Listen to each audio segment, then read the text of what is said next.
Okay, today what we're going to take a look at is how to install Examview and actually how to install test banks off of Run Advertise into Examview, and then lastly how to actually create a test. So, before we get started, the first thing we need to take a look at is see if your computer already has either one of these. These are our Examview test banks or test applications that might have already been installed on your computer or might already be on your computer first of all. If you do have these right here, the purple ones, that means you're more than likely a secondary math teacher. Those were installed last year. You would have had a TOSA come around and actually install them for you with the newest test banks. Or if you have an older version of Examview, it would look like this right here. Now, if you already have these on your computer, then please do not worry about actually installing the very first part of this. You'll just need to watch the part dealing with installing the test banks themselves. So say if you have neither one of these on your computer and you want to install Examview. To do that, what we will do is we will click on Start, All Programs, and we will click on Run Advertise. Now, whenever Run Advertise comes up, what we want to do is we want to look on the left side of the screen where it says Browse By. And I want to click on the one that says Examview. When I do that, I have all of my different Examview test banks and applications that will pop on up. So if I do not have Examview previously installed, the first one I want to make sure I click on is Examview Per System Attended 6.2 and click Install. Whenever I do this, this will come on up and pretty much you will hit Yes. Now I'm not going to do that this time mainly because I already have it installed and there's no point in reinstalling it, so I'm just going to exit out. So whenever that is finished installing, you should have these three right here. So once we have those installed, the next thing we need to do is actually get test banks installed into our Examview. So what I will do, again, is I'm going to double click, start, or not double click, but start, All Programs, Run Advertise. Like we did before, once I get Run Advertise open, I want to come over to the left side of the screen and I want to click on Examview. Now, we've already installed the first one, that's the actual Examview program itself. So now what I want to do is I want to find the test bank that goes with my book. Most of our books actually have the Examview test banks already preloaded on here by MIS. If there are any other ones that you may want to try to get put on there and you do not see it online, please let us know and we will see what we can do. So what we're going to take a look at today is we'll do our second grade Encore Math. How about that? So I know it's on my second page, so I'll scroll on down, or I can just click 2 right here, and I see I have Examview Test Bank HMH Encore Math Grade 2. So whenever I'm ready, I select the test bank that I would like. I come down and I click on Install. I see just like before, this will come up. I want to click Yes. It's going to say all these nice little things. You should have a green check come up whenever it is installed or installing. Now, to make sure everything's going correctly, what I will do is I'm going to minimize this screen, or Run Advertise, and I should say this, or should see this, and pretty much just make sure everything's correct. I hit Next, hit Install.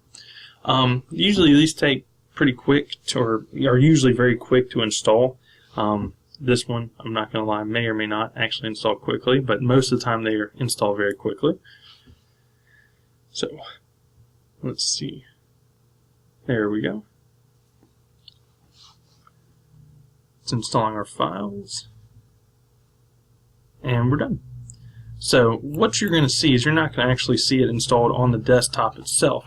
What it is installed into is actually the Examview test generator. Now, as we can see, there are 3 of them that we're going to see. We have the test player, test manager, and test generator. The one we're going to focus on today is the test generator, mainly because that is where we actually get to create our test. So I'm going to go ahead and open it up, and I'm going to open it up in the older version.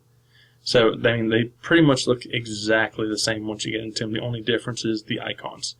So I'm going to click on test generator.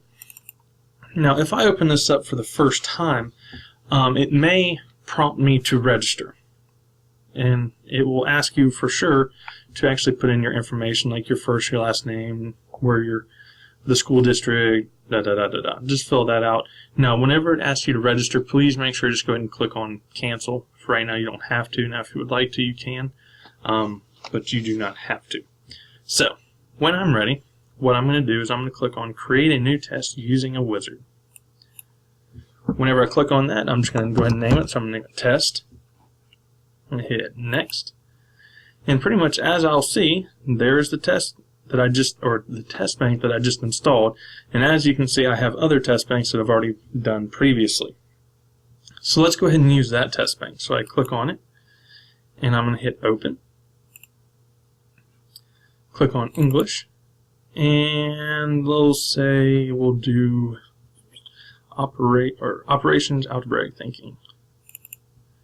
And then I just select pretty much what section I'm on in my lesson. So I'm going to say lesson 3.